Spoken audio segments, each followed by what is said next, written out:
Assalamu alaikum wa rahmatullahi wa barakatuh. Si me confirman, por favor, que se escucha para continuar con la clase.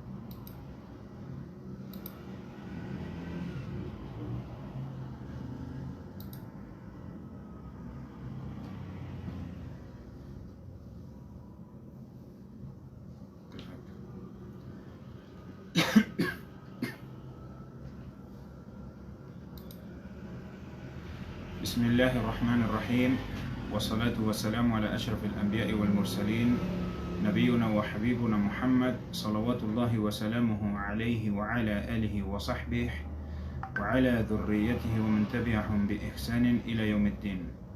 اللهم علمنا ما ينفعنا وانفعنا بما علمتنا وزدنا علما. اللهم لا علم لنا إلا ما علمتنا إنك أنت العليم الحكيم.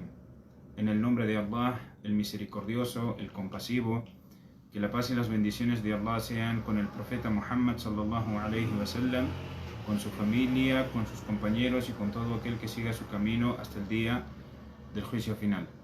Pido a Allah subhanahu wa ta'ala que nos permita seguir aprendiendo de todo lo que es beneficioso para nosotros, que nos conceda el beneficio de todo lo que vamos aprendiendo y que aumente nuestro conocimiento. Allahumma amin.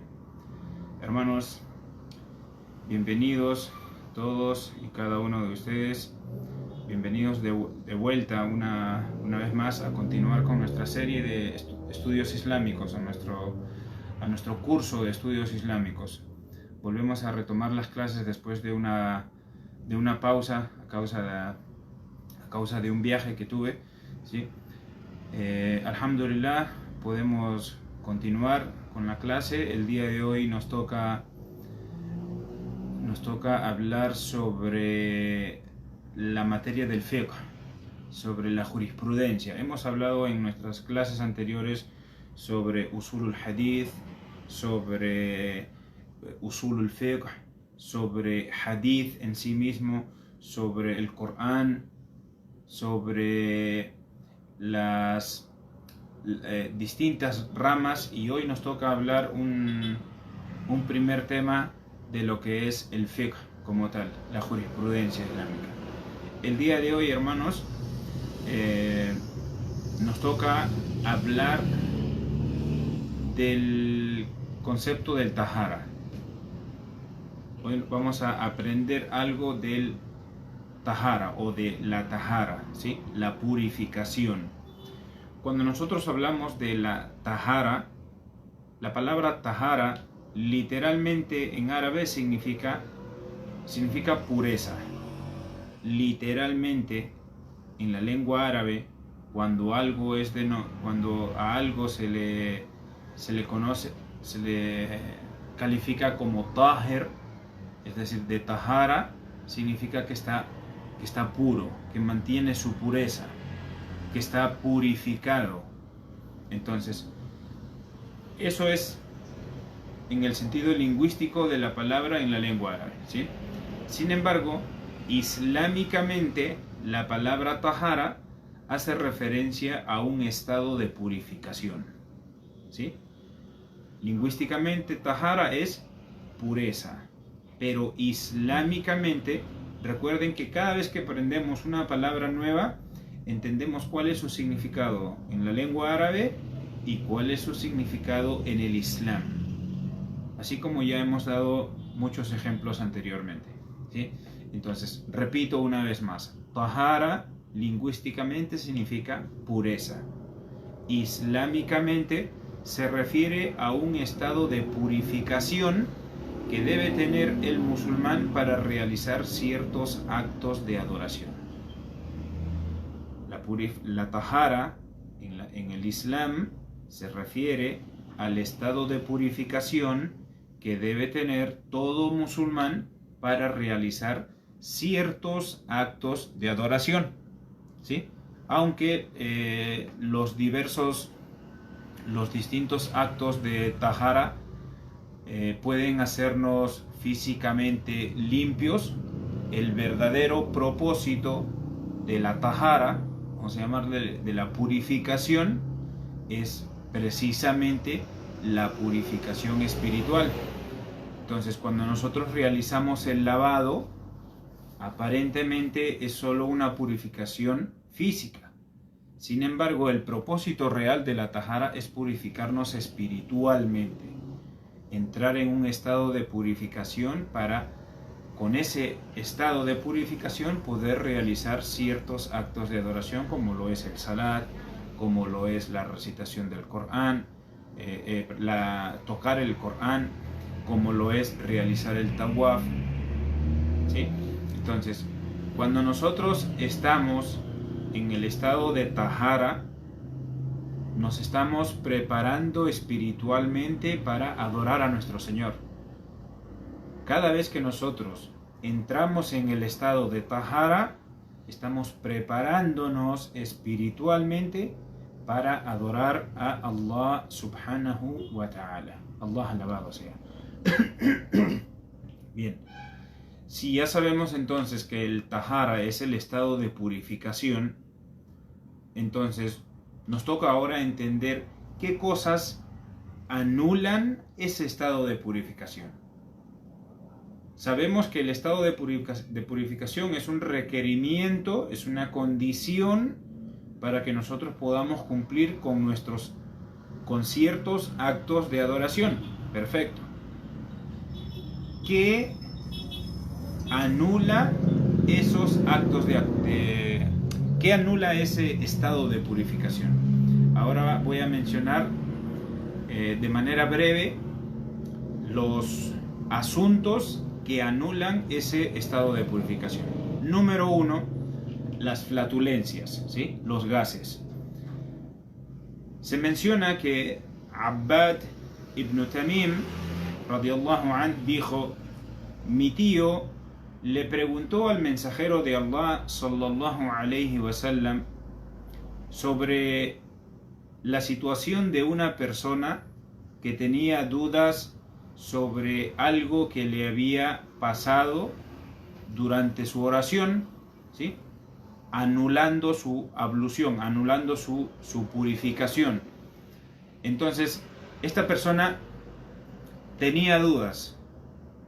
Estando rezando, estando en oración, esta persona estaba en duda si he perdido el estado de purificación o no. Entre paréntesis, la duda, se entiende que la duda era sobre las flatulencias, sobre los gases.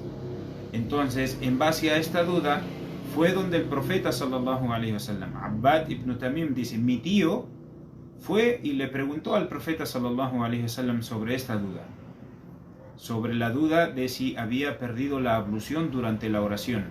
Entonces el profeta sallallahu alaihi wasallam le dijo: no abandones la oración a menos que escuches un ruido o sientas olor a causa de una flatulencia, ¿sí? Entonces el profeta sallallahu alaihi wasallam dio las normas para aquella persona que está con gases, con flatulencias y está realizando la oración. No debe abandonar la oración en base a una duda. Debe abandonar la oración, según dijo el profeta sallallahu alaihi wasallam, si escucha el ruido o siente el olor. Entonces, esto es punto número 1 de los asuntos que anulan el estado de tahara, el estado de purificación, los gases, también llamados flatulencias, ¿sí?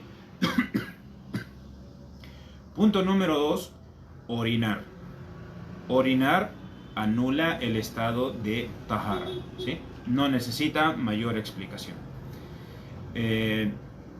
Punto número 3, evacuar las heces. También no necesita de explicación, ¿sí? Ya sea que una persona orine o evacúe, ¿sí?, que realice sus necesidades, debe renovar la tahara, debe renovar el estado de purificación, debe renovar su ablución. Y es que Allah subhanahu wa ta'ala dice en el Sagrado Corán: oh creyentes, no hagan la oración si viene uno de ustedes de hacer sus necesidades. Es decir, si uno ha realizado sus necesidades, no debe hacer la oración sin antes haber realizado la purificación, sin antes haber renovado la tahara, ¿sí? Punto número 4, el sueño profundo, ¿sí? Es importante, como siempre les digo, a pesar de que esto queda grabado, que siempre nos hagamos unos apuntes.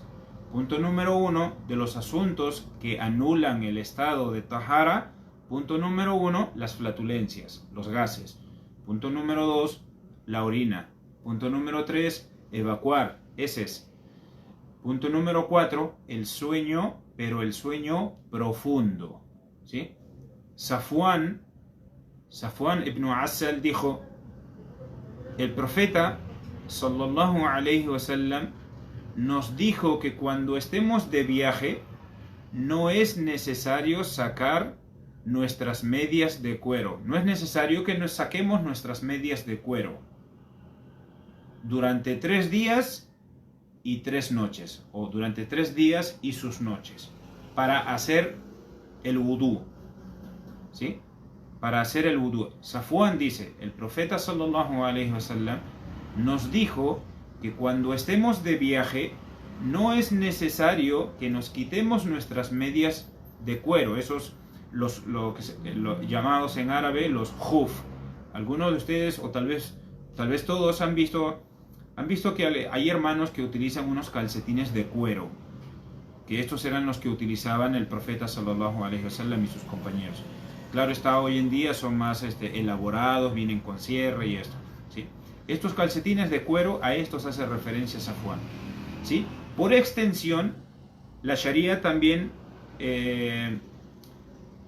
está implícito dentro de este concepto los calcetines, las medias, siempre que cumplan ciertas condiciones, como por ejemplo que sea gruesa, que no deje ver el color de la piel, que no esté rota, que le cubra por encima del tobillo, etcétera, etcétera. Si cumple esas condiciones, también es válido pasar la mano húmeda sobre el calcetín, así como lo es sobre las medias de cuero. Bien, punto número 4 de los anulantes del estado de tahara es el sueño profundo. ¿Por qué?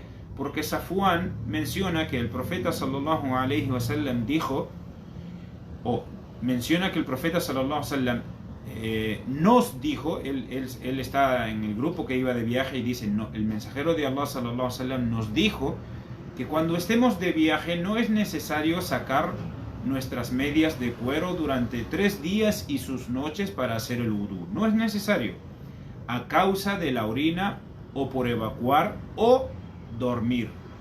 Es lo que el profeta sallallahu alaihi wasallam dijo. En otras palabras, cuando vayan a renovar el wudú, no es necesario que se quiten las medias de cuero, no es necesario que se quiten los calcetines para lavarse los pies tras haber orinado, tras haber evacuado o tras haber dormido profundamente, ¿sí? No es necesario. Entonces, en este hadith, la parte importante, la parte que nos interesa, es que el profeta sallallahu alaihi wasallam dijo: tras haber orinado, tras haber evacuado o tras haber dormido profundamente. Entonces, el sueño profundo es también un anulante del estado de tahara. Ali ibn Abi Talib radiyallahu anh dijo también que el profeta sallallahu alayhi wasallam dijo: el ojo es el vigila, por lo tanto cualquiera que duerma debe hacer el wudú. Entonces, cualquiera que se quede dormido debe hacer el wudú. Cualquiera que se quede dormido profundamente. Pasa alguien por su lado y él ni cuenta se da. Se le cae algo que tiene en la mano y él ni cuenta se da. Esa persona ya está dormida. Por más que se haya dormido sentado, está dormida. Y debe renovar el wudú, ¿sí? En el caso de dormir sentado o en posición vertical, el sueño profundo no anula el estado de tahara. En el caso de dormirse sentado, es decir, en posición vertical, así como estoy yo, quedarse dormido, siempre y cuando él esté todavía atento a lo que esté sucediendo a su alrededor. Es la manera que explican los eruditos del Islam sobre si una persona incluso en esa posición puede todavía continuar con el estado de tahara o no. Si esta persona siente cuando una persona pasa, siente cuando se le cae algo de la mano o siente algo, lo que la gente habla a los alrededores, todavía está consciente y todavía su tahara, su purificación es válida. Si la persona ya no es consciente, por ejemplo, tiene un papel en la mano y se le cae y no se da cuenta, o la gente pasa, va y viene delante suyo y él no se da cuenta, entonces ya debe renovar el wudu, ¿sí? Anas radiyallahu an dijo: los compañeros del mensajero de Allah sallallahu alayhi wa sallam acostumbraban separar la oración de la noche hasta que comenzaban a dormirse. Luego se levantaban y hacían el salat sin realizar el wudu. Repito, Anas radiyallahu an dice: los compañeros del profeta sallallahu alayhi wa sallam acostumbraban separar la oración de la noche hasta que comenzaban a dormirse. Luego se levantaban y hacían el salat sin realizar el wudu. ¿A qué se refiere esto? A que se mantenían en vigilia, se mantenían en espera, y en esa espera ellos, hasta que dice, comenzaban a dormirse, hasta que el sueño les iba venciendo, pero no estaban dormidos profundamente, ¿sí? No, entonces, y ellos al levantarse realizaban la oración sin renovar el wudu. Punto número 5 de los anulantes de esta tahara, de este estado de purificación, es tocarse directamente las partes íntimas. Busra bintu Safwan radiyallahu anha, que Allah esté complacido con ella narró que el profeta sallallahu alayhi wa sallam dijo: quien toca sus partes íntimas no puede hacer el salat hasta que realice el wudu. Esto lo dijo el profeta sallallahu alayhi wa sallam y lo transmitió Busra bintu Safwan. Quien toque sus partes íntimas no puede hacer el salat hasta que realice el wudu. Hasta que realice el wudu. Ahora, este es el caso cuando la persona se toca por debajo de la ropa y no por fuera.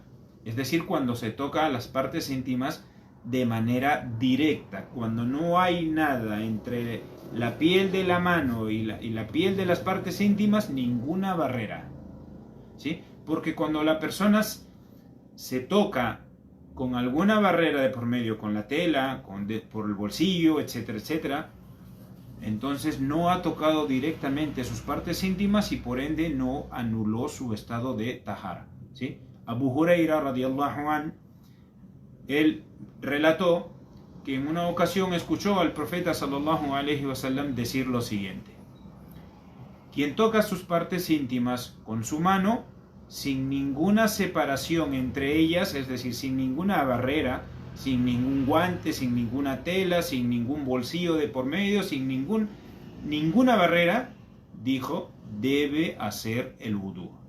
¿Pero quién debe hacer el wudu? Quien toca sus partes íntimas de manera directa, sin ninguna barrera. Entonces, punto número 1 de los anulantes del tahara: las flatulencias, los gases. Punto número 2, la orina. Punto número 3, las heces. Punto número 4, el sueño profundo. Punto número 5, tocar las partes íntimas directamente, sin ninguna barrera de por medio. Y si lo tocó con alguna barrera de por medio, tipo guantes, a través de su bolsillo, mediante una tela, etcétera, etcétera, ¿debe repetir el wudú? No, solo cuando lo haga directamente. Punto número 6 de los anulantes del wudú: comer carne de camello. Y es que Jabir ibn Samura relató, radiyallahu an, relató, un hombre le preguntó al mensajero de Allah sallallahu alayhi wa sallam: mensajero de Allah, ¿debo hacer la ablución después de comer carne de cordero? Y el profeta sallallahu alayhi wa sallam contestó: si quieres, haz el wudú, y si no quieres, no lo hagas. El mensajero de Allah sallallahu alayhi wa sallam le dijo: si quieres, hazlo tras comer carne de cordero. Dijo: si quieres hacerlo, hazlo, y si no quieres hacerlo, no lo hagas. Entonces el profeta sallallahu alayhi wa sallam dejó claro con esto que comer carne de cordero no anula el wudú, pero si una persona quiere renovar su wudú, siempre es bueno y puede hacerlo. Entonces el hombre le preguntó: mensajero de Allah, ¿y debo hacer el wudú después de comer carne de camello? Y el profeta sallallahu alayhi wa sallam dijo: sí, debes hacerlo. Entonces, claramente el profeta sallallahu alayhi wa sallam, tras la pregunta sobre comer la carne de cordero, dijo: si quieres hazlo, si quieres no lo hagas. No hay obligación. Pero cuando le preguntó tras comer la carne de camello, el profeta sallallahu alayhi wa sallam dijo: sí. Es decir, sí, haz el wudú. Entonces, hermanos, encontrarse en estado de tahara es una condición que debe cumplirse para que Allah subhanahu wa ta'ala acepte nuestro salat. Si no se ha realizado la purificación previamente, si una persona no está en estado de purificación, su salat no va a ser aceptado. Y es que el profeta Muhammad sallallahu alayhi wa sallam dijo: el salat no será aceptado de quien haya anulado su estado de tahara hasta que haga el wudú, hasta que renueve su purificación, ¿sí? Hasta que haga el wudú. Claramente estamos hablando de aquella persona que no requiere hacer el ghusl, porque si una persona requiere hacer el ghusl, entonces debe hacer el ghusl completo. Ya no es únicamente el wudú, sino el ghusl. Entonces, sobre esto, si alguno de los actos que acabo de mencionar nos afecta, está prohibido hacer el salat hasta que recuperemos o alcancemos un adecuado estado de tahara, ¿sí? Si hemos tenido gases, debemos renovar el wudú. Si hemos orinado, si hemos evacuado, debemos renovar el wudú. Si nos hemos quedado dormidos profundamente, debemos renovar el wudú. Si hemos tocado nuestras partes íntimas directamente, debemos renovar el wudú. Y si hemos comido carne de camello, debemos renovar el wudú. No es permitido realizar la oración si alguno de estos asuntos nos ha afectado y no hemos renovado nuestra ablución, ¿sí? Y no hemos no hemos alcanzado un adecuado estado de tahara. ¿Por qué digo el wudú o un adecuado estado de tahara? Porque sabemos bien que si no hay agua, entonces en esta situación, cuando no hay agua o uno está enfermo, entonces uno puede acceder al tayammum, que ya vamos a hablar más adelante. Entonces, hermanos, el estado de tahara puede recuperarse si realizamos el wudú o si realizamos el ghusl, ¿sí? Si tenemos agua a nuestro alcance, y si no la tenemos o estamos enfermos, entonces debemos realizar la purificación alterna en situaciones donde no hay agua o uno está enfermo o hay algún impedimento para acceder al agua, que es el tayammum, que es la purificación seca, ¿sí? En cuanto al wudú, la legislación que concierne a la tahara, a la purificación y al salat, se puede encontrar en el Sagrado Corán. Allah subhanahu wa ta'ala dice en el Sagrado Corán: oh creyentes, cuando se dispongan a hacer la oración, lávense el rostro y los brazos hasta el codo, pásense las manos húmedas por la cabeza y lávense los pies hasta el tobillo.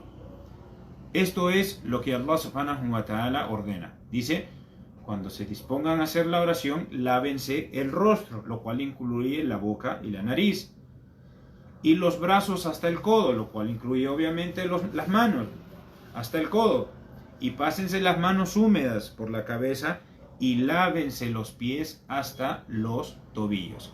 Aquí Allah subhanahu wa ta'ala nos deja claro la orden de realizar el wudú cada vez que vayamos a cumplir con nuestra oración, o cada vez que sea necesario renovarlo, es decir, renovar la purificación.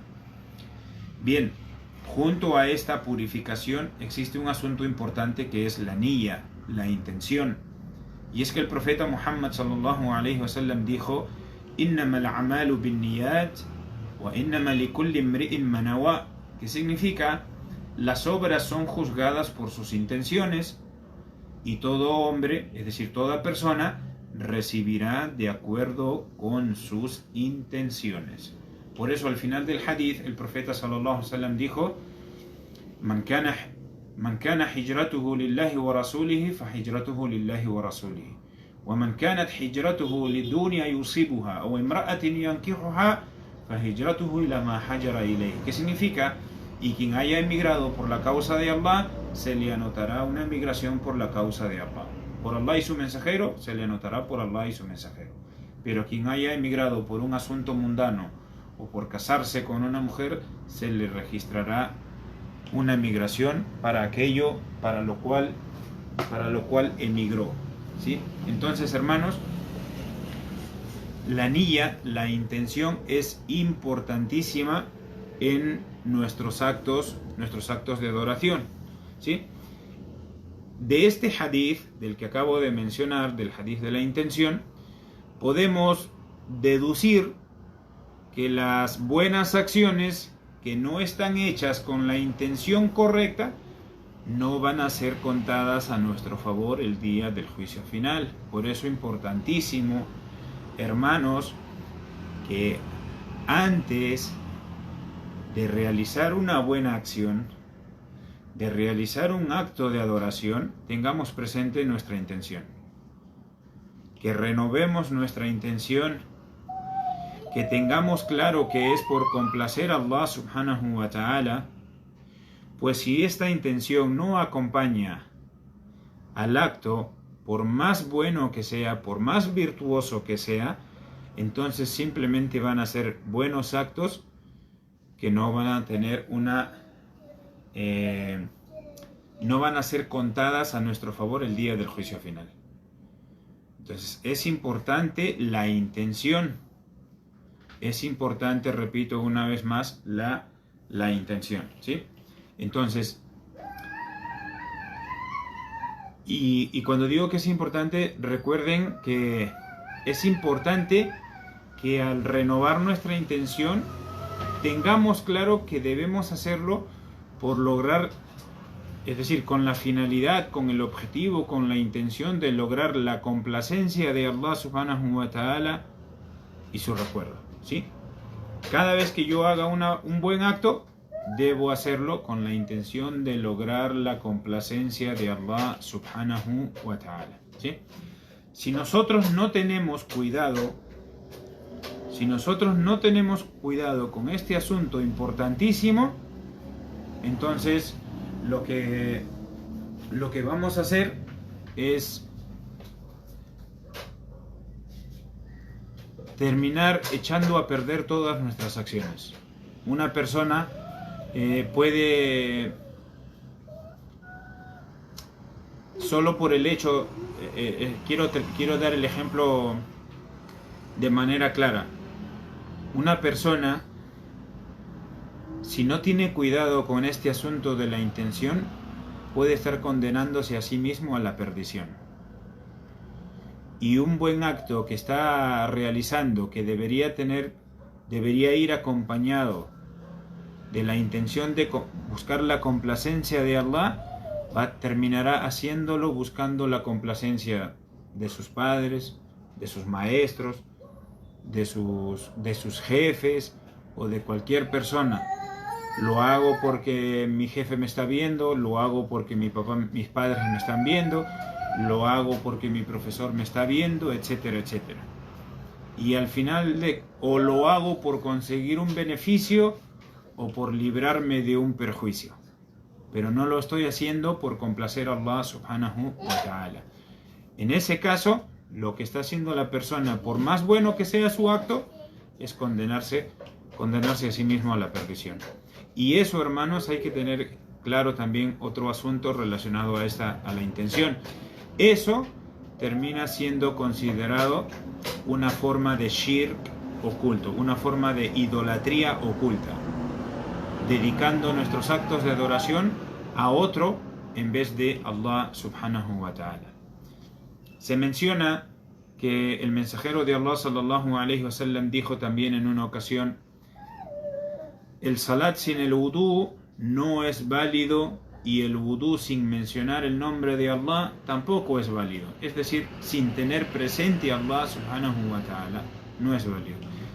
El salat sin el wudú no es válido, y el wudú sin recordar a Allah tampoco es válido, ¿sí? Y este es un hadith transmitido por Abu Daud, por el imam At-Tirmidhi y por el imam Ibn Majah, ¿sí? Un hadith en el cual el profeta sallallahu alaihi wasallam nos deja claro: el salat sin el wudú no es válido, y el wudú sin recordar a Allah no es válido.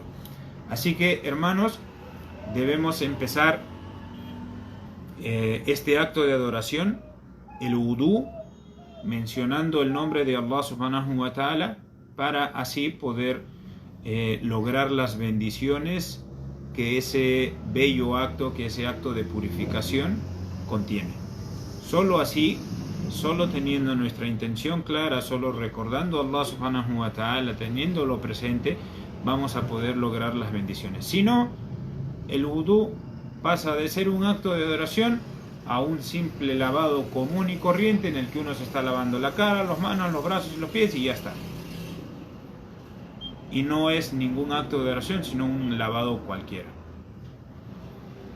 Otro asunto que acompaña y es importante dentro de lo que es la tahara, no forma parte de lo que es el wudú, pero sí forma parte de lo que es la tahara, la buena purificación, y es que es el siwak, ¿sí? El siwak, el cepillo de dientes.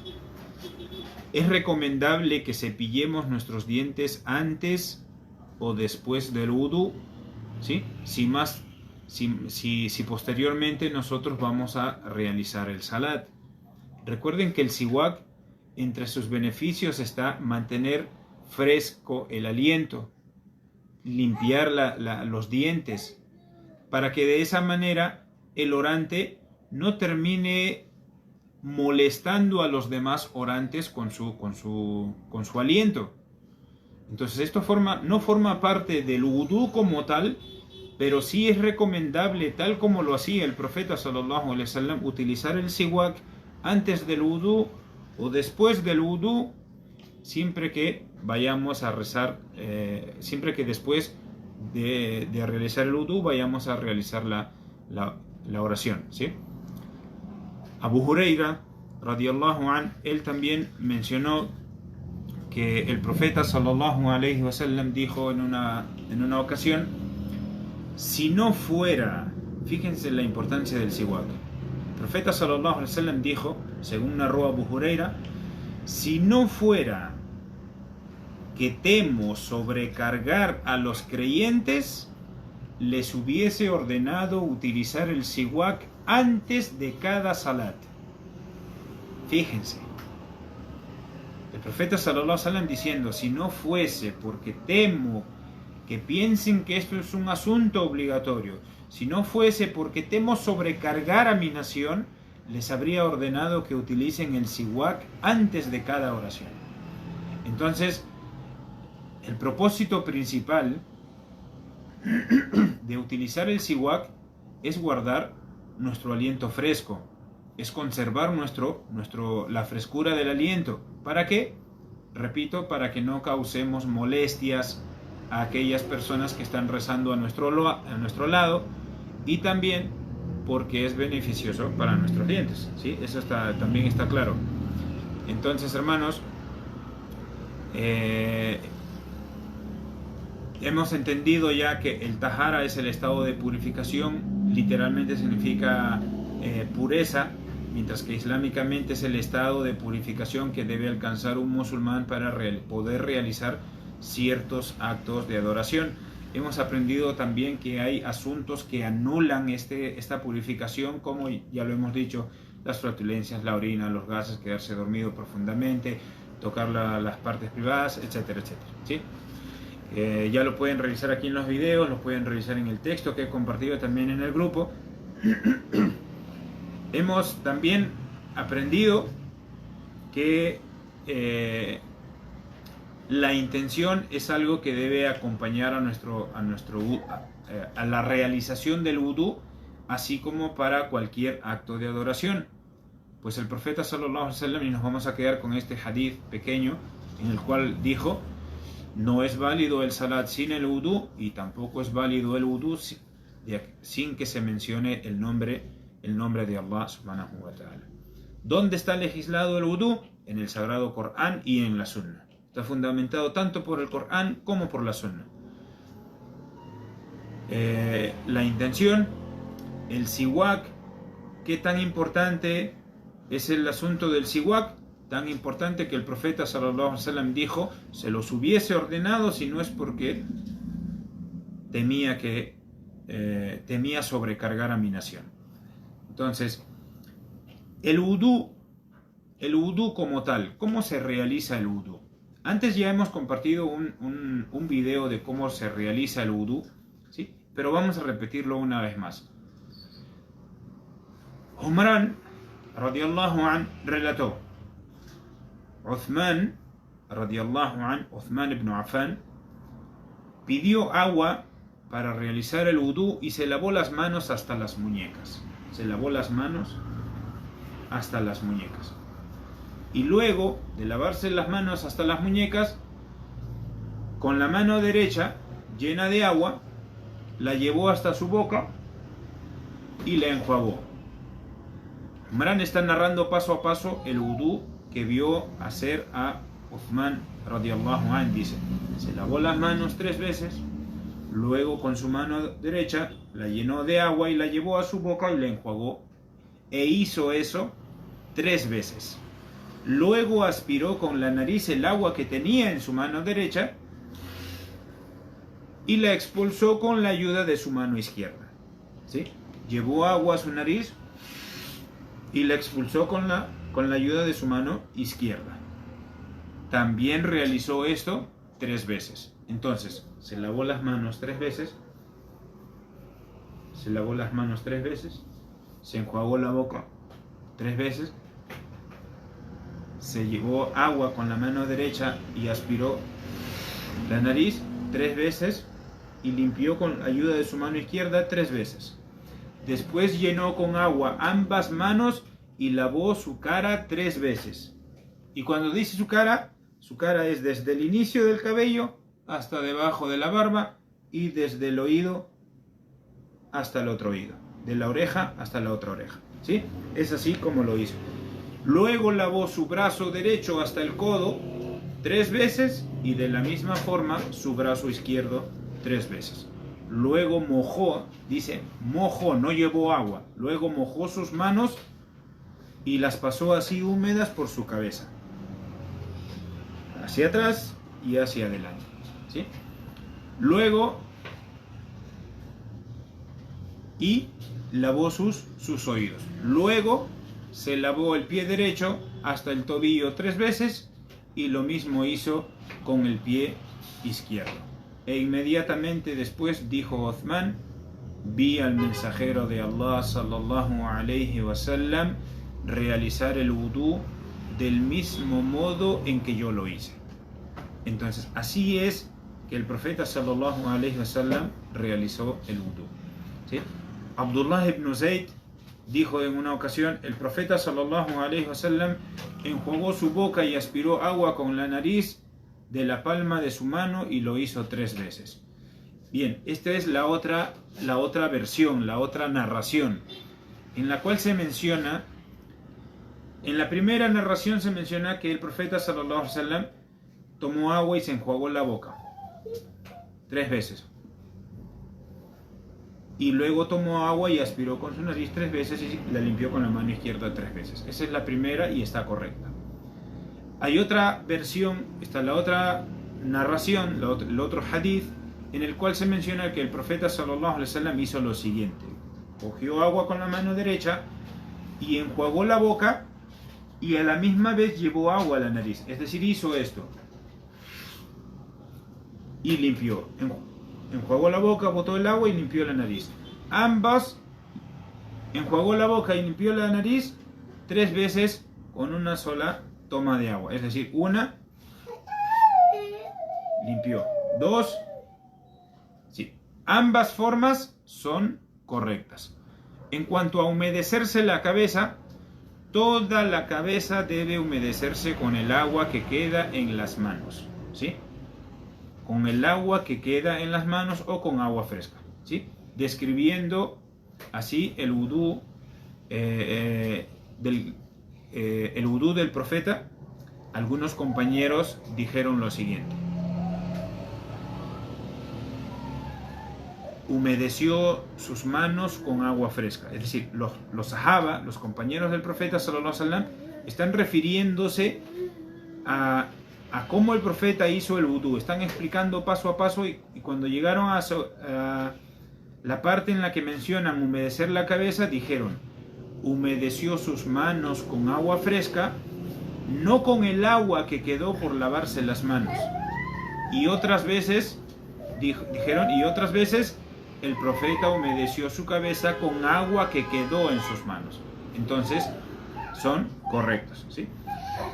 A su vez, Ar-Rubai bint Muawiyah, ¿sí? Ar-Rubai, la hija de Muawiyah, ella relató que ella misma vio al profeta sallallahu alaihi wasallam hacer el wudú y humedeció toda su cabeza desde la frente hacia atrás, incluyendo los costados, sin despeinarse.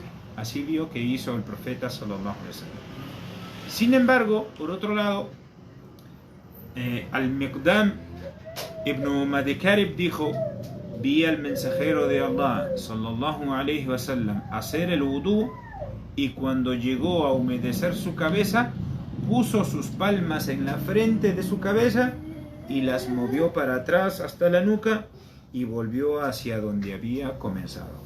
Entonces, eso es lo que uno debe hacer: humedecer las manos y humedecer su cabeza hacia atrás y luego hacia adelante. Pregunta: ¿es válido si uno tan solo humedece su cabeza y con una mano? Es válido, pero la sunna es hacerlo como lo hizo el profeta sallallahu alaihi wasallam, colocando sus 2 manos húmedas y hacia atrás y hacia adelante y luego los oídos, ¿sí? Y aunque muchos compañeros del profeta sallallahu alaihi wasallam afirmaron que solamente se humedecía la cabeza 1 o 2 veces, como he mencionado anteriormente, Shaqiq ibn Salama relató que en una ocasión vio a Uthman ibn Affan lavarse los brazos 3 veces y humedecer su cabeza 3 veces, y luego dijo: vi al mensajero de Allah sallallahu alaihi wasallam hacerlo de esta forma. Entonces, hay hadices en los que se menciona que solo una vez, y hay hadices en los que se menciona que Uthman hizo lo mismo 3 veces, y luego dijo: así vi que hizo el mensajero de Allah sallallahu alaihi wasallam. En cuanto a las orejas, hermanos, deben humedecerse apropiadamente por dentro y por fuera. Por dentro con los índices y por fuera con los pulgares. El índice lo llevo dentro de mis orejas y el pulgar lo llevo por detrás de mis orejas, ¿sí? Y así voy humedeciendo por dentro y por fuera. Al-Miqdam también relató lo siguiente: le trajeron al mensajero de Allah sallallahu alaihi wasallam agua para hacer el wudú, lo hizo lavándose las manos hasta las muñecas, enjuagó su boca y aspiró agua con la nariz 3 veces, lavó su cara 3 veces y sus brazos 3 veces. Luego dijo: humedeció su cabeza y luego sus orejas por dentro y por fuera. Por dentro y por fuera. Ahora, repito, se usa el pulgar para humedecer atrás de las orejas y el dedo índice para humedecerlas por adentro, ¿sí? esto es como lo hizo el profeta sallallahu alaihi wasallam. ¿Sí? Si una persona humedeciera sus oídos con el dedo índice, ¿es válido? Es válido, pero no está siguiendo la sunna del profeta sallallahu alaihi wasallam. ¿Sí? Lo propio es seguir la sunna del profeta sallallahu alaihi wasallam. Recuerden, hermanos, que en los actos de adoración la regla principal es hacerlo tal como lo hizo el profeta sallallahu alaihi wasallam. Bien, en cuanto a la barba, ¿qué pasa con la barba?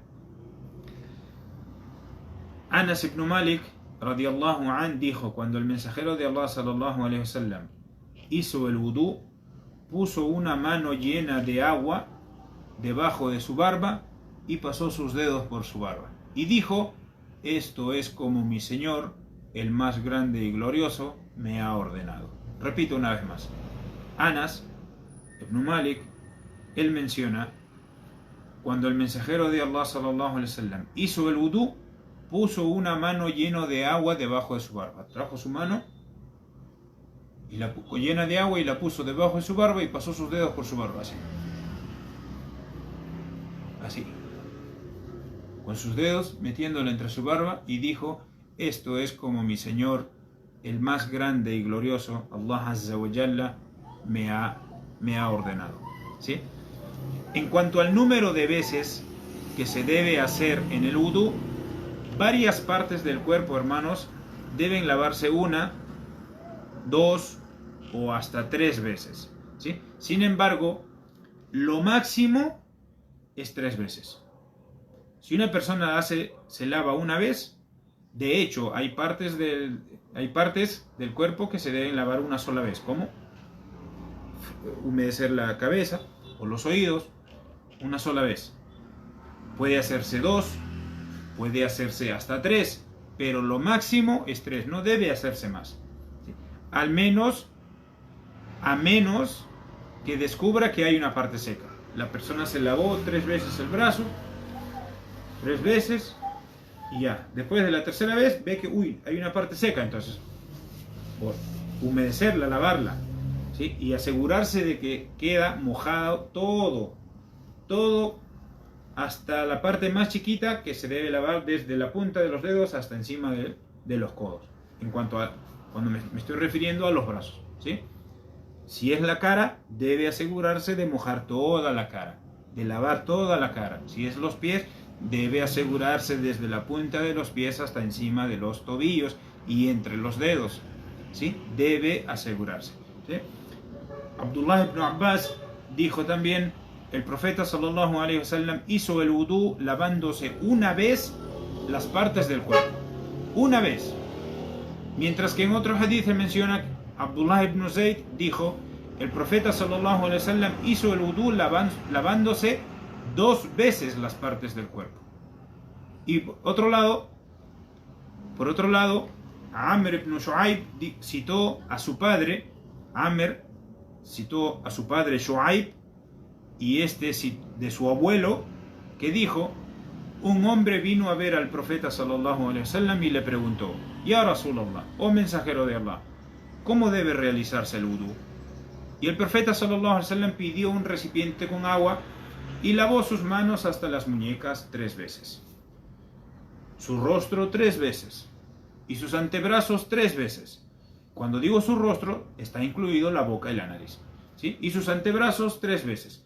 Luego humedeció su cabeza y metió sus dedos índices en las orejas y humedeció la parte exterior con sus pulgares y la parte interior con sus dedos índices. Luego lavó sus pies 3 veces y dijo: así es como se debe hacer el wudú. Si alguno hace más, se ha equivocado. Entonces, hermanos, se puede hacer una vez, se puede hacer 2 veces, se puede hacer hasta un máximo de 3 veces. Lo mínimo obligatorio, con lo cual uno cumple la obligación de realizar el wudú, la validez del wudú, es una vez, ¿sí? Y la sunna es hacerlo 3 veces, excepto los miembros que está mencionado hacerlo una única vez. En cuanto, y si quien aumente y no sea porque se dio cuenta que hay una parte seca, quien aumente, tal como dijo el profeta sallallahu alaihi wasallam, si alguno hace más, se ha equivocado. En cuanto a los dedos de los pies, es necesario, hermanos, es necesario tener cuidado al lavarse los pies. Se debe lavar entre los dedos de los pies porque el agua puede no llegar a todo el pie y no puede quedar ni una sola parte seca de las partes ordenadas a ser lavadas en el wudú. No puede quedar ni una sola parte seca. Si queda una parte seca, por chiquita que sea, entonces el wudú está inválido. El wudú está inválido. Al-Mustawrid ibn Shaddad dijo: vi al mensajero de Allah sallallahu alaihi wasallam limpiarse entre los dedos de sus pies con su dedo pequeño cuando hacía el wudú. Es decir, lavaba sus pies y luego con su dedo índice, con su dedo meñique, limpiaba entre los dedos de sus pies para asegurarse de que el agua llegue ahí entre los dedos. ¿Por qué? Porque tal como dijo el mismo profeta sallallahu alaihi wasallam, pues puede ser que el agua no llegue a todo el pie. Entonces, en cuanto, ¿qué pasa con los lugares secos? Como he dicho, si queda algún lugar seco en el wudú es inválido, ¿sí? Abdullah ibn Amr ibn al-As, él relató y dijo: volvíamos con el mensajero de Allah sallallahu alaihi wasallam de la Meca a Medina cuando encontramos agua en el camino y un grupo de gente se apresuró. En el momento de la oración de la tarde, el Asr, ¿sí? Quiero que entiendan bien. Abdullah menciona: estábamos regresando con el profeta sallallahu alaihi wasallam de la Meca a Medina. Cuando encontramos agua en el camino, un grupo de gente se apresuró. Y cuando ya era el momento de la oración del Asr, ¿sí?, este grupo se apresuró e hizo el wudú rápidamente. Hicieron así el wudú rapidísimo. Cuando llegamos donde estaban ellos, sus talones estaban secos. No los había tocado el agua. Entonces el profeta sallallahu alaihi wasallam dijo lo siguiente: cuiden sus talones del fuego, hagan bien su wudú, hagan bien el wudú. Entonces, hermanos, hay que tener muchísimo cuidado con dejar alguna parte seca durante el wudú. Jabir radiyallahu an, él transmitió de Omar ibn al-Khattab que una persona hizo el wudú y dejó también una parte seca, una parte igual al tamaño de una uña, ¿sí? La dejó seca, la dejó sin lavarse en sus pies. Y entonces el profeta sallallahu alaihi wasallam, cuando lo vio, le dijo: vuelve y haz bien tu wudú, vuelve y haz bien el wudú, pues no lo has hecho bien. Y si una persona no hace bien el wudú, ¿qué implica? Que cuando vaya a rezar su salat no es válido, porque está haciendo un salat con una ablución, con una purificación inválida. Entonces, hermanos, y ya para finalizar el wudú, y lo siguiente de la clase la lección 15, que es la lección de hoy, la vamos a partir en dos. Nos toca ahora mencionar, y ya para terminar y no hacer muy larga la clase, el asunto del dua, el dua propio de la ablución. En cuanto al ghusl y el tayammum, lo vamos a dejar para la siguiente clase, las clases del día jueves. Para completar el wudú, el profeta sallallahu alaihi wasallam acostumbraba a decir lo siguiente: ashhadu, cuando terminaba de hacer el wudú, decía: ashhadu an la ilaha illallah wahdahu la sharika lah wa ashhadu anna muhammadan abduhu wa rasuluhu. Atestigo que no existe nada ni nadie excepto Allah, único, sin socios ni copartícipes, y atestigo que Muhammad es su siervo y su mensajero. Era lo que solía decir el profeta sallallahu alaihi wasallam. También decía: Allahumma ja'alni min at-tawwabin wa ja'alni min al-mutatahhirin.